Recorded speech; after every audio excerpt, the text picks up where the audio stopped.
ሰላም ለክሙ ዋላችሁ። ሳይገባን እንደ ኃጢአታችን ብዛት እንደ ሰውነታችንን ክፋት ሳይመለከት በቸርነቱ በይቅርታው አኮ ደግፎን እስከዚህ ዕለትና ሰዓት አድርሶን በዚህ በተቀደሰው ተራራ ለተቀደሰ ዓላማ በቤቱ የሰበሰበን የድንግል ማርያም ልጅ መድኃኔዓለም ከፀሐይ መውጫ እስከ ፀሐይ መግቢያ በፍጥረታት ሁሉ አንደበት ስሙ የተመሰገነ ይሁን። ወድኅረ ዝብ አስተራየኒ ሊተ ዘመስል ጻይጻ ከዚህ በኋላ ጭንጋፍ ለመሆን ለኔም ተገለጠልኝ። እስኪ በሉ ከዚህ በኋላ በሉ እስኪ ደግሞት እስኪ ጭንጋፍ ለመሆን ለኔም ተገለጠልኝ። ይህንን ቃል የተናገረው ታላቁ ሐዋርያ ቅዱስ ጳውሎስ ነው። ቃሉን የተናገረው መሰረተ ትምህርቱ ትሕትና ነው የሚያሳየው። ያ በምስጢር ክንፍ የሚበረው ዓለምን እንደ መልካም ምድሩ እንደ አየር ጠባዩ እንደ ሰው የኑሮ ዘይቤ ስነ ልቦና የእውቀት ደረጃ ጥንቅቅ አድርጎ አውቆ ተረድቶ ዓለምን የሰበከ ከሐዋርያት ዘግይቶ የተጠራ ቀድሞ ግን ዓለምን የሰበከ ሐዋርያ ነው ቅዱስ ጳውሎስ። ሕገ ኦሪትን ትንቢተ ነቢያትን ሰፍሮ ቆጥሮ መጥኖና ለክቶ ከጥግ እስከ ጥግ የሚራቀቅና የሕግ ምሁር የሆነው ቅዱስ ጳውሎስ ነው። በመብረቅ የተጠራ ከተጠራም በኋላ ለሌላው አርአያ ለመሆን ራሱን ዝቅ አድርጎ በብዙ መከራና ፈተና ወጀብ መካከል እያለፈ ራሱን ሙሉ ማንነቱን ሰጥቶ የክርስቶስ ክብር በሱ ሕይወት ላይ እንዲያበራ ያስተማረ የመከረ የገሰጸ ታላቅ ሐዋርያ ነው ቅዱስ ጳውሎስ ማለት ነው።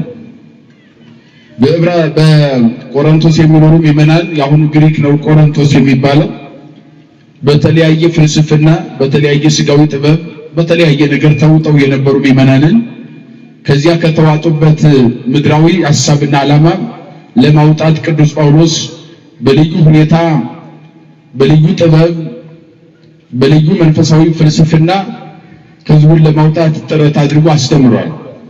በዚህም ምክንያት ብዙዎችን ወደ ክርስትና እንዳመጣቸው መጽሐፍ ቅዱስ በደንብ ይነግረናል። እዚህ አንደኛ ቆሮንቶስ ምዕራፍ 15 ቁጥር 8 ላይ ስታነቡ ከዚህ በኋላ እንደ ጭንጋፍ ለመሆን ለኔ ተገለጠልኝ ይላል። ምን ለመሆን አው ራሱን ዝቅ አድርጎ ነው እየሰበከ ያለው እያስተማረ ያለው። ቅድም እንዳልኳችሁ ነው የቅዱስ ጳውሎስ ደረጃ የሚገርመው ነገር እስካሁን ድረስ ይነበባል፣ ይተረጎማል። አዲስ ኪዳን ላይ ትምህርት ስንማር ዘወትር ይተረጎማል የጳውሎስ መልእክት ማለት ነው። ግን በጣም እጅግ የረቀቀ ነው፣ ሁልጊዜ አዲስ ነው። ምክንያቱም ዓለምን የሰበከው ዝም ብሎ በዘፈቀደ አይደለም፣ መልካም ምድሩን ጭምር አጥንቶ ነው የሚሰብከው ማለት ነው። አንዳንድ ጊዜ እንደው በዘፈቀደ የምንሰጠው ትምህርት ካለ ከጥቅሙ ይልቅ ጉዳቱ ያመዝናል። አውቀን ተረድተን ያለንበትን አካባቢ ነባራዊ ሁኔታ የሰው የእውቀት ደረጃ ተረድቶ ማስተማርና ዝም ብሎ ትዝ ያለንን ደስ ያለንን ብቻ ማስተማር ይለያያል። ከአባቶቻችን የምንማረው 14ቱም የጳውሎስ መልእክት ስታነቡ ምክንያተ ጽሒፍ የሚባል ነገር አለው። መቅድሙ ላይ ምን አለው? ምክንያተ ጽሒፍ ማለት የጻፈበት ምክንያት ማለት ነው። ቆሮንቶስ ላይ ሲጽፍ ምንድነው የጻፈው? ለምን ጻፈ? በቆሮንቶስ ያሉ ምዕመናን ምን ችግር ነበረባቸው? አካባቢው ላይ ምን ተጽዕኖ አለባቸው? ያንን በደንብ ያጠናል። ካጠና በኋላ በተለያየ መንገድ አጥንቶ ካጠና በኋላ ከዚያ ከወደቁበት ችግር ለማውጣት መጽሐፉን ይጽፋል ማለት ነው። ከቃሉ ጋር ናችሁ? ምን ይጽፋል? መጽሐፍ የሚጻፈው ችግር ለመቀነስና ሰውን ከችግር ለማውጣት ነው። አሁን በዘመናችን ብዙ ጸሐፊ አለ። በየቀኑ መጽሐፍ ይወርፋል፣ ይጻፋል። ግን ችግር ይፈታል ወይ ስንል በአብዛኛው ችግር የሚፈታ ሳይሆን ችግር የሚያባብስ ነው እናገኘዋለን። በአብዛኛው ችግር ፈጣሪ ነው። አሁን ብዙ ሰባኪዎች አለን፣ ብዙ አስተማሪዎች አለን፣ እናስተምራለን። ህዝቡን ከችግር ከማውጣት ይልቅ ችግር ብንጨምር ብዙዎች ነው። ይሄ በገሃድ ሁላችን የምናየው ጉዳይ ነው። መረጃ ማስረጃ ሳያስፈልግ አየር ላይ የሚፈሰውን ነባራዊ ሁኔታ መረዳት ያስፈልጋል። ሰውን የሚበጠብጥ ሰውን የሚረብሽ ትምህርት ሞልቷል። የሚያነጽ ግን አጥተናል፣ ተቸግረናል። አያችሁ መጽሐፍ ሲጻፍ ሐዋርያ ዝም ብሎ አልጻፉም። ቆሮንቶስ ላይ ምን ችግር አለ? አዎ በፍልስፍና ውስጥ ነው እየዋኙ ያሉት። አዎ የግሪክ ፍልስፍና ውጧቸዋል፣ መከራ ነበረ። አዎ ስጋዊ ጥበብን ይዘዋል፣ መንፈሳዊ ጥበብ ጎላቸው ነበረ። መለኮታዊ ጥበብን ዘንግተውት ነበረ። ከዚያ ስጋዊ ፍልስፍናና ጥበብ ወደ መንፈሳዊ ፍልስፍናና ጥበብ እንዴት ላንጣቸው የሚለው ጉዳይ ሐዋርያውን ስላሳሰበው የቆሮንቶስ መልእክት አንደኛና ሁለተኛ ጻፈው ማለት ነው። ከችግር ለማውጣት ጽፈዋል። ህዝቡን ከችግር ነፃ ለማውጣት አስተምረዋል። ዓለምን የሰበኩት እንደዚያ ነው። አዎ በመከራ ውስጥ ያሉት መከራው እንዴት ይቀልላቸዋል? እንዴት ብለው በጥበብ እምነታቸውን ይዘው ይቀጥሉ? ደግሞም እኛም ደግሞ ሳንጠነቀቅ በችግር ላይ ችግር እንዲያንሆን ለህዝቡ ችግር ፈቺ እንድንሆን እንዴት ብዬ ልጻፈው ይላል ሐዋርያው። ይጨነቃል። ተጨንቀው የጻፉ አባቶቻችን ማለት ነው። እስር ቤት ተቀምጦ በአብዛኛው የጳውሎስ መልእክት የተጻፈው እስር ቤት ነው። የተመቻ ወንበር ተነጥፎለት የተነጠፈ ወንበር ላይ ተቀምጦ ጳውሎስ አልጻፈም። ያማረ ቤት ተዘጋጅቶለት የተሸለመ ቤት ተዘጋጅቶለት ምንጣፍ ተነጥፎለት ጳውሎስ የጻፈው መጽሐፍ የለም። አንዳንድ ጊዜ በመርከብ በባህር ላይ እየተጓዙ ለሰቢከ ወንጌል ሲጓዙ መርከብ ተሰብሮባቸው ውሃ እየገባ ውሃ እየዋኘ ቃል እግዚአብሔር ይጽፍ ነበር። ይሄ መጽሐፍ ቅዱስ ላይ በሐዋርያት ዜና መዋዕል ተጽፎ ያለ እውነታ ነው ማለት ነው። ስለዚህ የቆሮንቶስ አንደኛ ቆሮንቶስ ስታነቡ ምዕራፍ 15 ቁጥር 8 ላይ እንደ ጭንጋፍ ለመሆን ለኔም ተገለጠልኝ በማለት ያ ትልቁ ሐዋርያ ራሱን ዝቅ አድርጎ ጭንጋፍ ለኛል። አያችሁ በመጽሐፍ ቅዱስ ቅዱሳን ይሄን በተደጋጋሚ ራሳቸው ዝቅ አድርገው ተናግረዋል። ለምሳሌ ያክል ነብዩ ኢሳይያስን ልዑለ ቃል ኢሳይያስ ምድርና ሰማይን የተራቀቀው ያ ነቢይ ወንጌላዊ ነቢይ የሚባለው አዲስ ኪዳንን ቀጥታ እየተናገረ ሉቃስ ሲጽፍ ወንድ ልጅ ትወልጃለሽ ስሙን ኢየሱስ ትይዋለሽ የዓለም መድኃኒት ነው ብሎ ቀጥታ አዲስ ኪዳንን አይቶ ሉቃስ ባይኑ እንደጻፈ ባይኑ ሳይ 700 ዓመት ቀድሞ እነሆ ምልክቱ ድንግል ትጸንሳለች ወንድ ልጅ ትወልጃለሽ ስሙ አማኑኤል ይባላል ብሎ የጻፈው ቀጥታ እንደ አዲስ ኪዳን ላይ እንዳለ አድርጎ አማኑኤልን ገልጾ እስከ ምስጢሩ የጻፈው ልዑለ ቃል ኢሳይያስ ያው ጸሐፊው ራሱ ነብዩ ወንጌላዊ ነብይ ይሉታል ሊቃውንት አባቶቻችን። ምን ይሉታል? ወንጌላዊ ነብይ ባይኑ እንዳየ ነገረ ሥጋዌ የጻፈ ስለሆነ መጽሐፉን ደግሞ ደረቅ አዲስ ኪዳን ይሉታል። ማለትም ደረቅ አዲስ ኪዳን ማለት ትንቢተ ኢሳይያስ ደረቅ አዲስ ኪዳን ወይም ደረቅ አዲስ ይባላል። ያ ማለት ቀጥታ እንደ አዲስ ኪዳን እውነታን ስለሚገልጽ የነገረ ተዋህዶን ጉዳይ እንደ አዲስ ኪዳን ሆኖ ስለሚገልጽ ደረቅ አዲስ ኪዳን በግልጥ አዲስ ኪዳን ያስቀመጠ በገሃድ ያስቀመጠ ድብቅ ስውር ሳይኖረው የአማኑኤልን ምስጢር በገሃድ ያስቀመጠ ስለሆነ ደረቅ አዲስ ኪዳን ይባላል። ወንጌላዊ ነብይ ይባላል። ያ ነብይ ይሄ ምድርና ሰማይን የሚራቀቀው ነብይ እሱ በትሕትና ራሱ ዝቅ አድርጎ ሲሰብክ በዚህ በትንቢተ ኢሳይያስ ምዕራፍ 6 ቁጥር 6 ጀምሮ ስታነቡ ምን መሰላችሁ? አንሰ ሐሎኩ ማእከለ ሕዝብ ርኩሳን ዘርኩስ ከናፍሬ በረከሰ ሕዝብ መካከል ከንፈሮቼ የረከሱ ነው ያለው ይላል። እስኪ በሉ በረከሰ ሕዝብ መካከል በሉት ያው በኃጢአት የረከሰ የጎሰቆለ ሕዝብ ማለት ነው። በዚያ መካከል ከንፈሮቼ የረከሱ ነው ያለው ይላል። ራሱን ርኩስ አድርጎ ማለት ነው። ይሄ የአባቶቻችን የትሕትና መገለጫ ነው። ትምህርተ ትሕትና ይባላል። ምን ይባላል? አዎ በአንድ ወቅት ትንቢት የሚናገር ሰው የሚቆጠር ጠፍቶ ነበር። ኢሳይያስ ኦዚያንን ባለመገሰጹ በለምጽ ተመትቶ ነበር ከንፈሩ። ስለዚህ ኦዚያን ንጉሱ በሞተ ልክ በዓመቱ እግዚአብሔር ለኢሳይያስ ተገለጠለት። ባጭሩ ሰፊ ነው ታሪኩ በጣም ጥልቅ ስለሆነ ወደዚህ አልገባም ከሰዓታችን ጋር ለመሄድ እና በዚያ ሰዓት እግዚአብሔር መነፈኑ ሀብ ህዝብ እስራኤል ወደ ህዝቦቹ ወደ እስራኤል ማንም በመምርነት ልላክ እያለ ሲናገር ሰማሁኝ። አዶናይ እግዚአብሔር ወይም ጸባኦት እግዚአብሔር አሸናፊ እግዚአብሔር ወደ ህዝቤ መምር አድርጌ ማን ልላክ? ሁሉም ራሱን አቀረቀረ፣ ሁሉም ራሱን ደበቀ፣ ሁሉም የራሱን ምድራዊ ክብር ፈለገ። ሄዶ ለህዝቤ የሚጋፈጥ እውነትን የሚሰብክ ሰው አጣው ሲል የእግዚአብሔር ቃል ወደኔ መጣ። ቃል እግዚአብሔር ጸባኦት አቤ መጣ። ያሸናፊ እግዚአብሔር ቃል ወደኔ መጣ ይላል። በዚያን ጊዜ እኔም እንዲህ ብዬ ተናገርኩ። አንሳ ሐሎኩ ማእከለ ሕዝብ ርኩሳን ዘርኩስ ከናፍሬ እኔም አይ እንደው ለምጽ በለምጽ ከንፈሬ ተመቷል እንጂ በረከሰ ሕዝብ መካከል ከንፈሮቼ የረከሱ እኔ ያለው እኔ ላከኛል ኩት ይላል። ያው የረከስኩ ነኝ ብሎ ራሱን ዝቅ አደረገ። ትልቁ ነብይ ማለት ሌላው ወደ መዝሙረ ዳዊትም ስንሄድ በ21ኛው መዝሙር ላይ ዳዊት ስትመለከቱ እኔ ትል ነኝ ይላል። ከቃሉ ጋር ናችሁ? ምንድን ነኝ ይላል? አንሰ ጽ ወአኮሰ ትል ነኝ እንጂ ሰው አይደለሁም ይላል ዳዊትን ያህል ነብይ ያስቡት። ቅድመ ልደተ ክርስቶስ 1000 ዓመት ዓለም ላይ የነበረው አገር መሪው ዳዊት በእስራኤል በነገሥት በታሪክ ዜና መዋዕል ታሪክ ሁለተኛው የእስራኤል ንጉሥ ከሳውል ቀጥሎ የነገሰው 7 ዓመታት የተሰጡት በገና ሲደረድር አጋንንትን የሚያቃጥለው እንደዚህ የሚያተናቸው ያ ደጉ ነቢይ ያ ታላቁ አገር መሪ ንጉሥ ዳዊት እኔ ትል ነኝ እንጂ ሰው አይደለሁም ይላል። ምንድነኝ አለ? ትል ነኝ እንጂ ሰው አይደለሁም። ይሄ አባቶቻችን ትትና እንዳልከው ራሳቸው ዝቅ አድርገው። ሌላው መጥምቁ ዮሐንስን ስንመለከተው በሉቃስ ወንጌልን በማቴዎስ ወንጌልን ምዕራፍ 3ን ማንበብ ስንመለከት ዘይመጽእ እምድሬ ይጸንምኔ ከኔ በኋላ የሚመጣው ከኔ ይበረታል የበረታ ነው ይላል። ክርስቶስን ሲሰብክ ያን ካለ በኋላ ዘይደልወን ይፍታቶ ታናሳኒ ምግሪሁ የእግርን ጫማ ማዘቢያ ልጠፍር ልፈታ የማይገባኝ ወይም እጹር ጫማውን ልሸከም የማይገባኝ ከኔ በኋላ ከኔ የሚበረታ ይመጣል አለ። ያ በረሃውን ዓለም በጠለ ጸሎቱ በረሃውን የአይሁድ ልቦና በጠለ ትምህርቱ ያለመለመው ሰማዕት፣ ነቢይ፣ ሐዋርያ፣ ጻድቅ፣ መናኝ እንዲሁም ካህን ከካህንም ፈጣሪውን ያጠመቀ ተብሎ የሚነገርለት ታላቁ ሐዋርያና ሰማዕት ነቢይ ምን አለ? የእግሩን ጫማ ልፈታ የማይገባኝ። አያችሁ ትትና ዛሬኛ ትንሽ የሆነ ነገር ስናገኝ እውቅና ስናገኝ ተከታይ ስናገኝ ሰማይ ምድሩ የኛ ነው የምንለው። በቃሉ ጋር ናቸው። ምን ነው ዝም አላችሁ? አሁን ትትናን ማን ይፈልገዋል? እውነት ነው። ሁላችንም ከፍ እንድንል ነው የምንፈልገው። ሁላችንም የሚክበን የሚያጅበን ካንተ በላይ ካንቺ በላይ የሚልን ነው የምንፈልገው። ዓለም የሚፈልገው ይህን ነው። አባቶቻችን ግን በዚህ አልተጠቀሙበትም። የሌላቸውን ነገር ዝና እያወሩ በዚህ በምድር ላይ በሚያልፍ ነገር ኮርተው አልኖርም።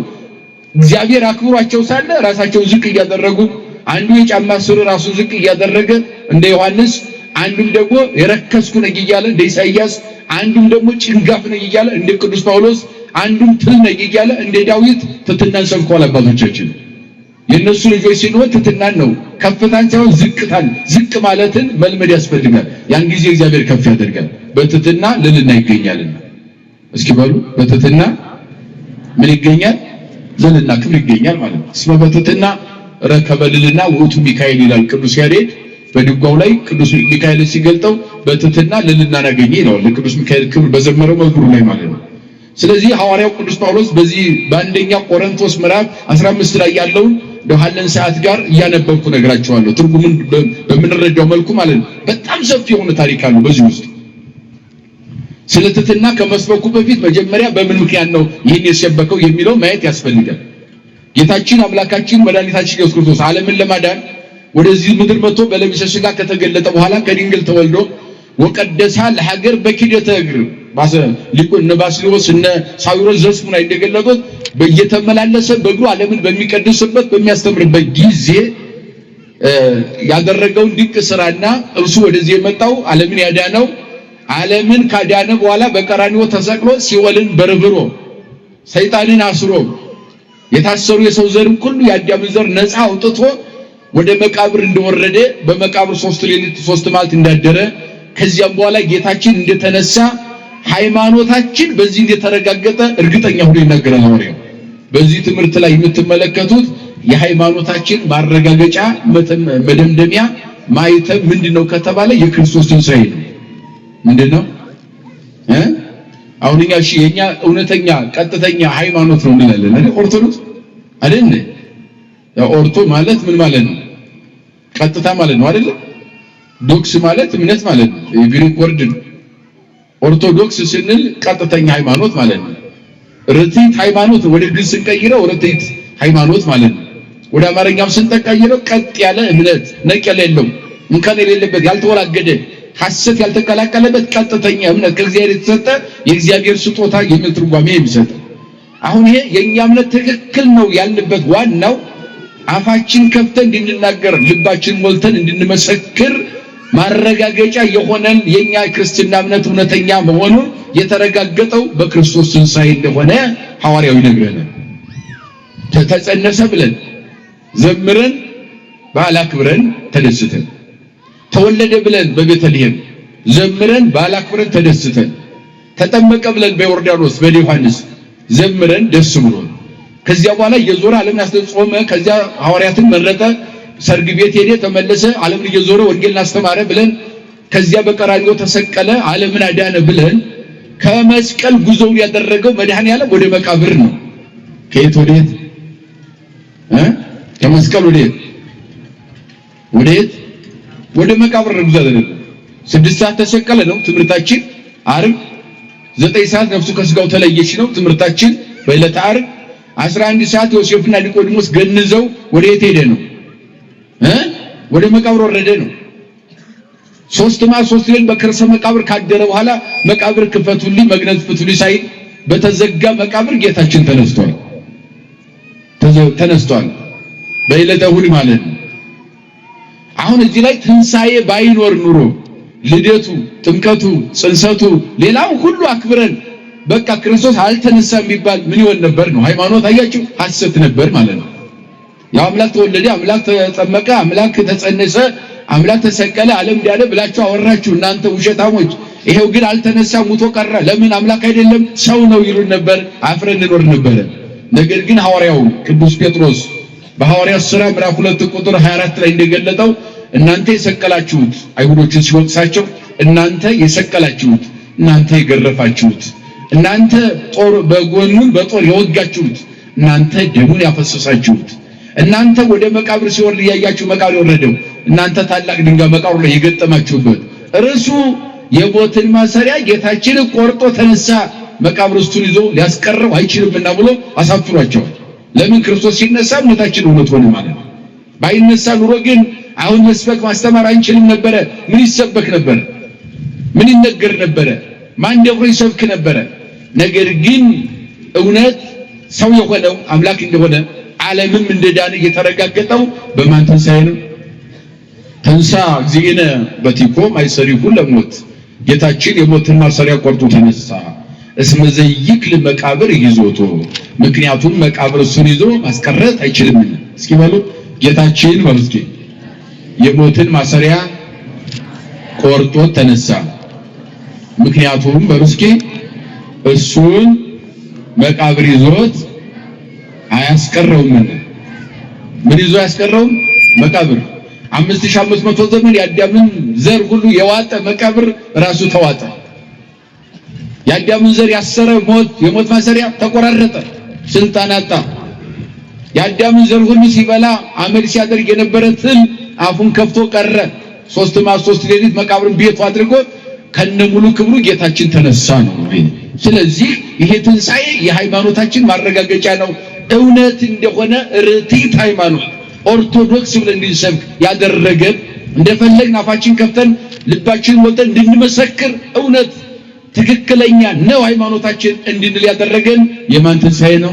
የጌታችን ትንሣኤ ነው። ይህን በሰበከበት አንቀጹ እንዲህ ይላል፣ ወንድሞቼ ሆይ የሰበኩላችሁን ደግሞም የተቀበላችሁትን በርሱም ደግሞ የቆማችሁበትን በርሱም ደግሞ የምትድኑበትን ወንጌል አሳስባችኋለሁ። ያስቀድም የሰበኩላችሁን አሳስባችኋለሁ አላቸው ለቆሮንቶስ ምዕመናን። ሰብኬላችኋለሁ። አዎ ክርስቶስ እንደተነሳ ሰብኬላችኋለሁ። ክርስቶስ ከሙታን ተለይቶ ተነስቷል። የሞት ማሰሪያ ተቆርጧል። መቃብር ተረግጧል ብዬ እዚህ ቀደም ሰብኬላችኋለሁ። ትድኑበት ዘንድ ታምኑበትም ዘንድ ደግሞም በሱ ለዘላለም ሕይወት ተወርሱበት ዘንድ ይሄን እውነታ ምን ብያለሁ? ሰብኬላችኋለሁ። አሁን አሳስባችኋለሁ። ምን እላችኋለሁ? አሁን እኛ ምን እያደረግን ነው? እያሳሰብን ነው። አዲስ ሃይማኖት አይደለም እንሰብከው፣ ያልተሰበከም ወንጌል አይደለም እንሰብከው፣ ያለውን ማሳሰብ ነው። ማሳሰብ ማለት ደግሞ ምዕመናን ሃይማኖታቸውን እንዳይተው እንዳይዘናጉ ዘወትር ማወጅ ስለሆነ ሰማያዊ ሕገ መንግሥት መለኮታዊ መመሪያ የሆነው ሰማይና ምድር ሲያልፍ የማያልፈው እግዚአብሔር ቃል ለምዕመናን ዘወትር ማሳሰብ፣ ዘወትር መንገር፣ ዘወትር ውስጣቸው እንዲኖር ፍቅር እንዲኖራቸው መምራት መናገር ተገቢ እንደሆነ ሐዋርያው ይነግረናል። ይቀጥላል። ወንጌልን ሰብክላችኋለሁ አሳስባችኋለሁ አለና በከንቱ ካላመናችሁ በቀር አለ። በከንቱ ካላመናችሁ በቀር ብታስቡት በምን ቃል እንደሰበኩላችሁ አሳስባችኋለሁ አለ። በከንቱ ካላመናችሁ በስተቀር ትንሣኤ መኖሩን ካረሳችሁ ካልዘነጋችሁ በስተቀር እንደ ፈሪሳውያን ሰዱቃውያን እንዳትሆኑ። ምክንያቱም ሰዱቃውያን የሚባሉት ሳዶቅ የሚባል ሰው ያመጣው ፍልስፍና አለ፣ ያን የሚከተሉ የሳዶቅ ፍልስፍና እምድረ ሐለፈ ሰብ አልቦቱ ትንሣኤ፣ ሰው በቃ ይወለዳል፣ ያድጋል፣ ይሞታል፣ ከሞተ በኋላ አፈር ሆኖ ይቀራል። ትንሣኤ የሚባል ነገር የለም፣ ሲኦል የለም፣ ገሃነም የለም፣ መንግስተ ሰማያት ገነት የሚባል ነገር የለም የሚል እምነት አለው። ሳዶቅ የሚባል ሰው ነው የፈለሰፈው ከአይሁድ ነገድ አንዱ። ይህንን እምነት የሚከተሉ ትንሣኤ የሚባል የለም የሚሉ የካዱ ሰዱቃውያን ተብሎ ይጠራሉ።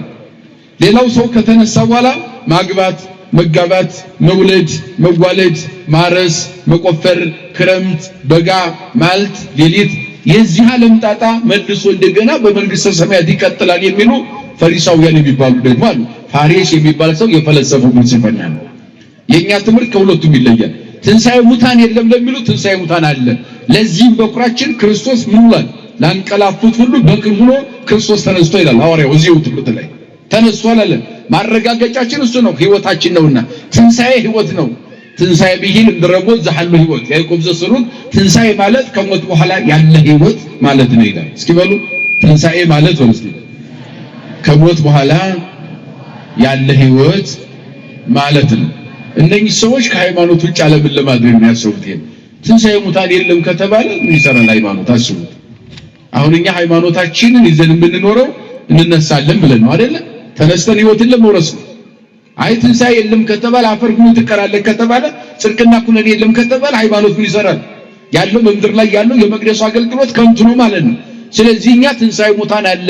የዚህ ማረጋገጫችን ሰው አይደለም። አልዓዛርን ያስነሳው ራሱ ትንሣኤና ህይወት ነው ብሎ የመሰከረ የትንሣኤያችን ማረጋገጫ የህይወታችን ዋስትና ህይወታችን ማነው? እሱ የድንግል ማርያም ልጅ ማነው? እሱ መድኃኒዓለም። ይሄን ነው እየነገራችሁ ያለው። ይሄን አስተውሉ አለ። ይሄን እንድታስተውሉ አሳስባችኋለሁ ይላል። እንደው ደግሞ የተቀበላችሁትን ከሁሉ በፊት አሳልፌ የሰጠኋችሁ እንዲህ ብዬ መጽሐፍ እንደሚል ክርስቶስ ስለ ኃጢአታችን ሞተ ተቀበረም፣ መጽሐፍ እንደሚል በሶስተኛው ቀን ተነሳ፣ ለኬፋም ታየ። ኬፋ ማለት ጴጥሮስ ማለት ነው። ለማን ታየ?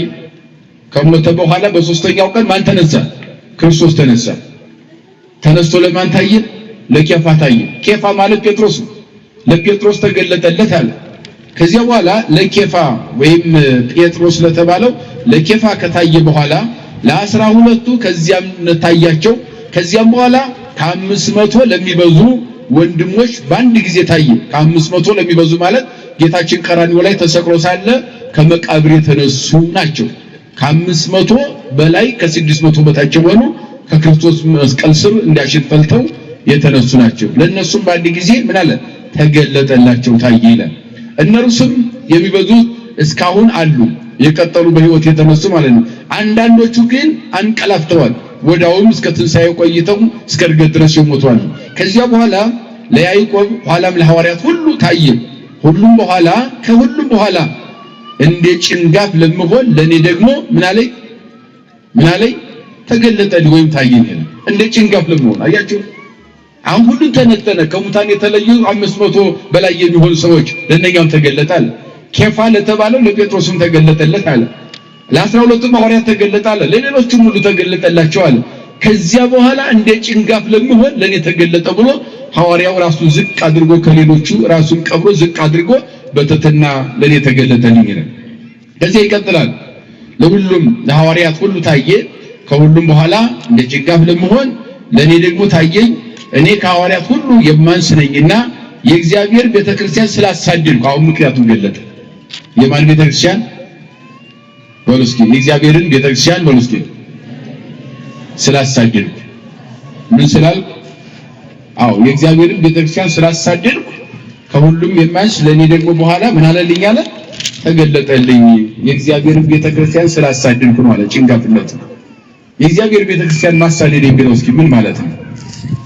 የእግዚአብሔር ቤተክርስቲያን ምእመናን ናቸው። ያን ጊዜ እንደዚህ ህንጻ ቤተክርስቲያን የለም። ያን ጊዜ ካቴድራል የለም።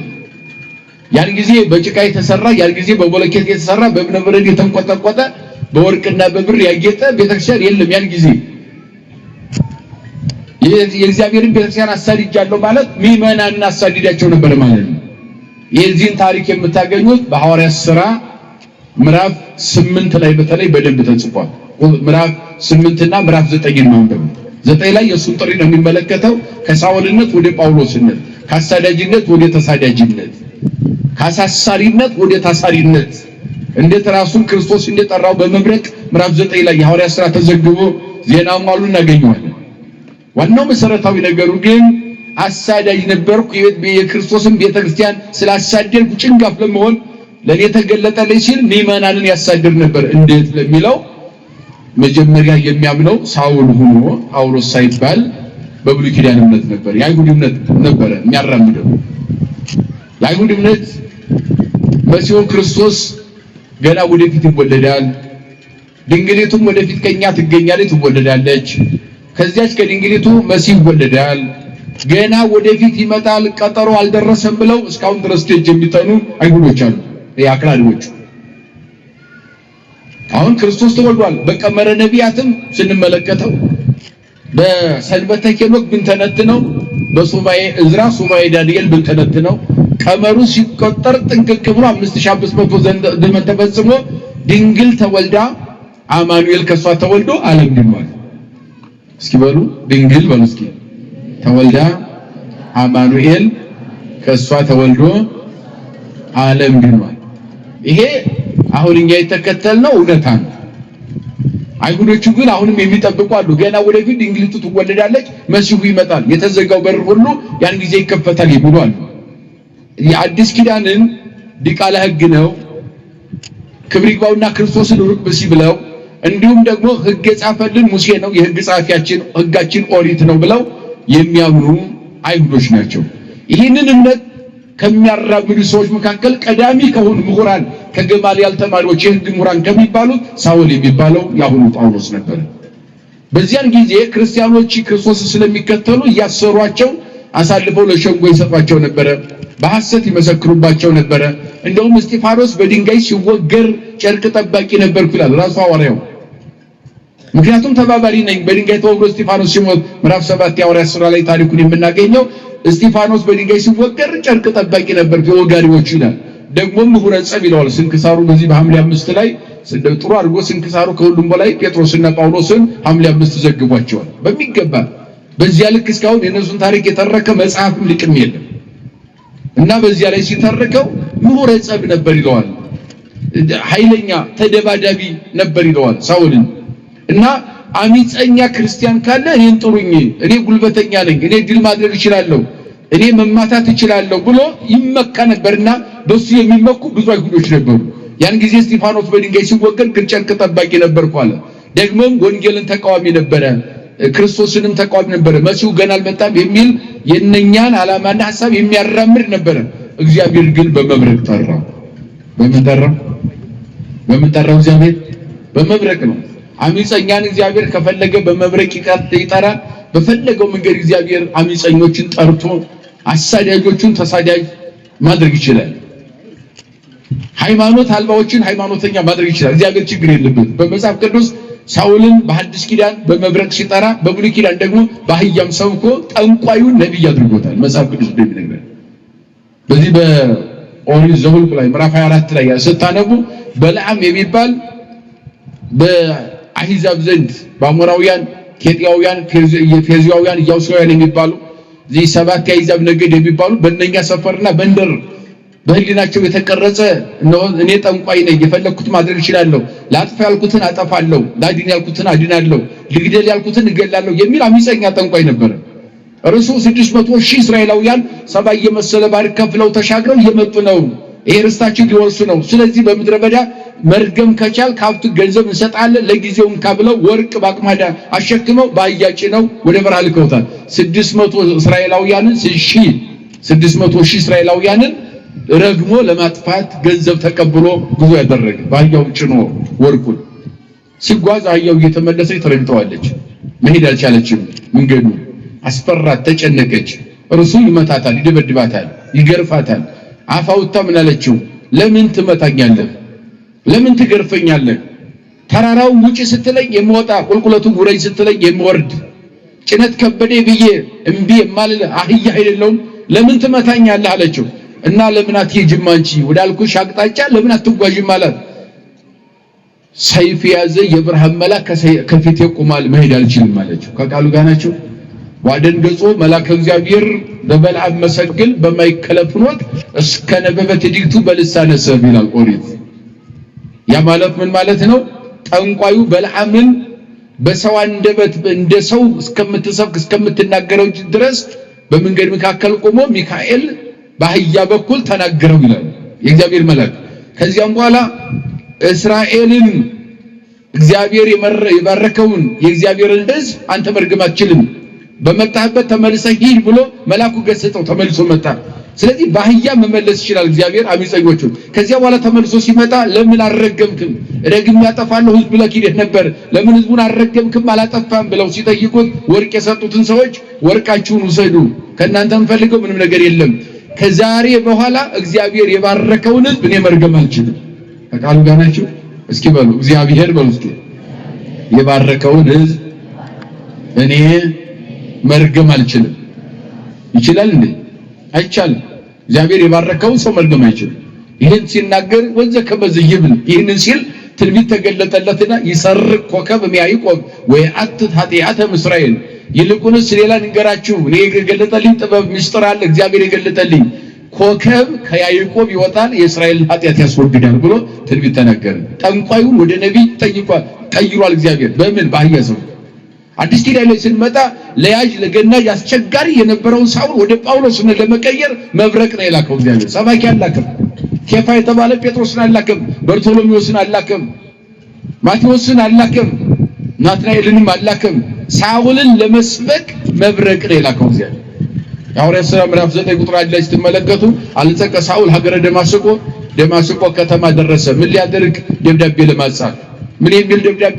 ክርስቲያኖች ይታሰሩ ለአይሁድ ሸንጎ ተላልፈው ይሰጡ የሚል ደብዳቤ ለማጻፍ ጉዞ አደረገ ሲጓዝ ግን ግብተ በረቀ መብረቅ ድቤሁም ሰማይ በሱ ላይ መብረቅ ድንገት አንጸባረቀበት ይላል ነጸብራቀ መብረቅ አንጸባረቀ ሩሱም በመድር ወደቀ ሁለት አይኖቹ ታወሩ እስከ 3 ቀን እህልም አልበላም ውሃም አልጠጣም በሶስተኛው ቀን የእግዚአብሔር ድምጽ ወደሱ መጣ ለምን ታሳድደኛለህ ሳውል የሚል እሱም አንተ ማን አለው ዓለምን ያዳልኩ የናዝሬቱ ኢየሱስ ነኝ አለው ያን ጊዜ ምን ልታዘዝ አለ ምን ላድርግልህ አለው የምታደርገውን ይነግሩሃል ተነስና ወደፊት ወዳለ ወደ ኢዮጴ ከተማ ሂድ ብሎ እስከ መጨረሻው ድረስ ወንጌል ተሸክሞ በዓለም ላይ እንደሚዞር ሐዋርያ አድርጎ ጠራው እግዚአብሔር ሁላችን በምህረት ይጥራል እግዚአብሔር አሚፀኞች እግዚአብሔር እንደዚህ ይጠራል ስለዚህ በመብረቅ መጥራት ይችላል በአህያ መስበክ ይችላል እግዚአብሔር ችግር የለበትም ስለዚህ አለ ቤተክርስቲያኑን አሳድድ የነበርኩኝ እኔ ጭንጋፍ ለምወል ለእንደኔም ተገለጠልኝ ብሎ የተናገረው ምዕመናንን አሳድድ የነበረ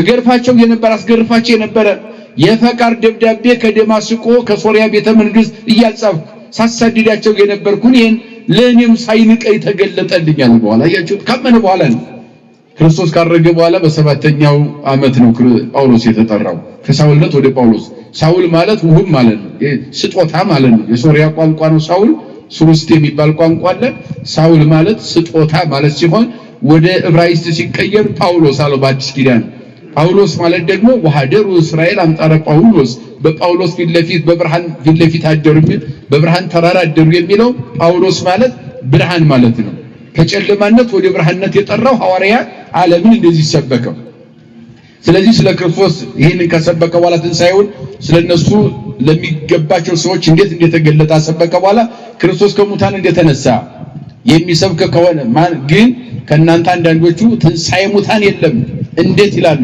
ያው ቅድም ያልኳችሁ ሰዱቃውያን ናቸው ትንሳኤ ሙታን የለም በቃ ሰው ይፈርሳል ይበሰብሳል ትንሣኤ ይቀራል ትንሳኤ የሚባል የለም እዚያ በኋላም ፍርድ የለም ሕይወት የለም የሚሉ አሉ አለ ትንሳኤ ሙታን እስከሌለ አለና ክርስቶስ ስለተነሳማ ክርስቶስም ካልተነሳ እንግዲያው ስብከታችን ከንቱ ነው ማን ካልተነሳ ስብከታችን ምንድነው ከንቱ ነው አለ ምን ሰብክ ነበር አሁን እኮ መንግስተ ሰማያትን ትወርሳላችሁ ከሞት በኋላ ሕይወት አለ ትነሳላችሁ በቀኝ ትቆማላችሁ ከጨለማው ዓለም አልፋችሁ በብርሃን ዓለም ትኖራላችሁ ከዚህ ዓለም ማልትና ከሚፈራረቀው ወተን ማልትና የማይፈራረቀው በብርሃን የተሞላ የእግዚአብሔር መንግስት አለ በዚያ እንኖራለን ብለን ነው የምንሰብካችሁ ክርስቶስ ስለተነሳ ነው ይሄን አምነን የምንሰብከው ባይነሳ ግን የሁሉ የለምና ከንቱ ነበር ስብከታችን አለ ምን ብለን ሰብካለን ክርስቶስ ባይነሳ ይቀጥላል ከንቱ ነበር ስብከታችን እምነታችን ደግሞ ከንቱ ናት ይላል ማን ባይነሳ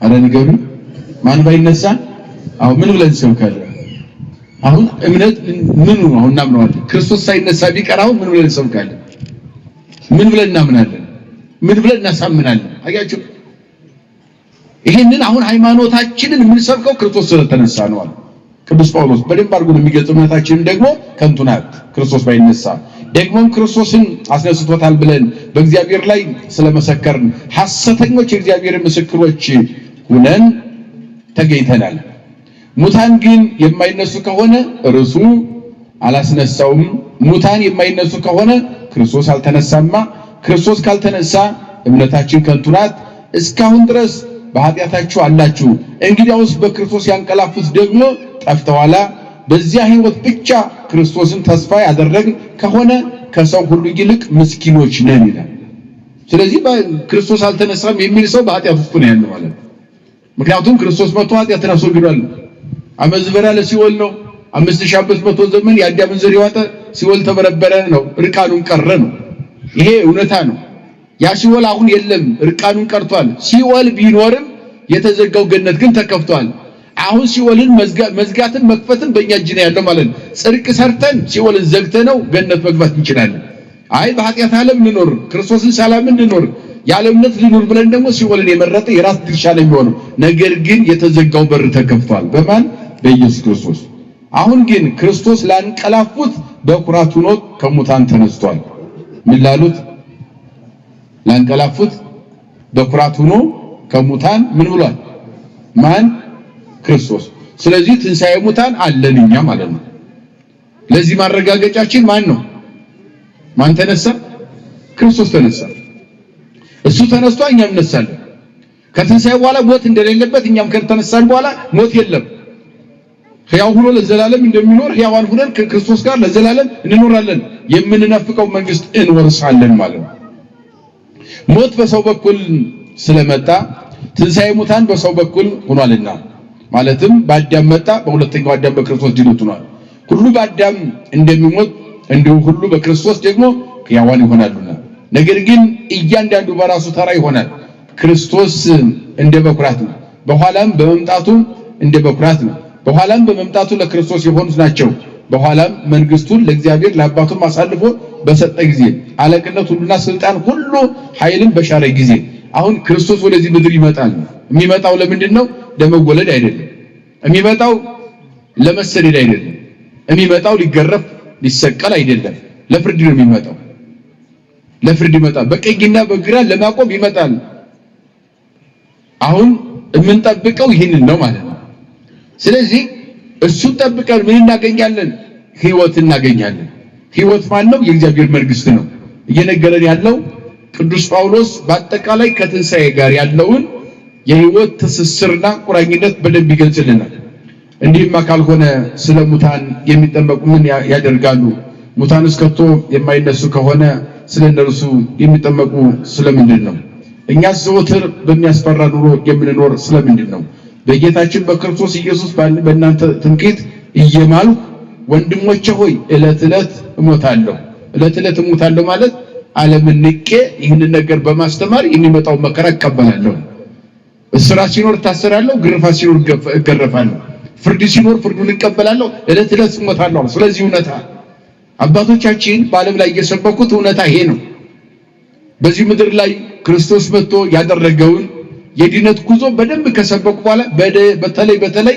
በደንብ አረጋግጠው ለዓለም የሰበኩት እውነታ ምንድነው ቢባል ጌታችን መነሳቱ እኛ እንደምንነሳ ለዘላለም በሕይወት ሕያው ሆኖ እንደሚኖር እኛም ደግሞ እንደሱ ከተነሳን በኋላ ሕያው ሆኖ እንደምንኖር በሱ ያመኑ ቢሞቱም እንኳን ሕያው ሆኖ እንደሚኖሩ ሕያዋን ሆኖ እንደምንኖር አስረግጦ ቅዱስ ጳውሎስ ይህን ያስተምራል ማለት ነው እንግዲህ በዚህ ትምህርት ላይ የምንመለከተው አንደኛ ስለ ራሱ ትሕትና የነገረን ሌላው ደግሞ ያው ከትንሣኤ ጋር የተያዘ ሕይወታችን ሁሉ ከትንሣኤ ጋር እንደሆነ ከትንሣኤ በኋላ ደግሞ የሚሰጠውን ዓለም እንደው ስለዚህ ዓለም ትንሽ ልንገራችሁና ትምህርት የላጠናክ ሰዓቴን እየጨረስኩ ስለሆነ ከትንሣኤ በኋላ የምንወርሰው ዓለም እንደ ሰዱቃውያንም አይደለም እንደ ፈሪሳውያንም አይደለም ከናንተ አንዳንዶቹ ትንሣኤ ሙታን የለም ይላሉ ያለው በቃ ፍርድ የለም ኩነኔም የለም ገነት መንግስተ ሰማያት የሚባል የለም ብሎ ተስፋ የሚያስቆርጥ ትምህርት አለ በእናንተ መካከል አለ።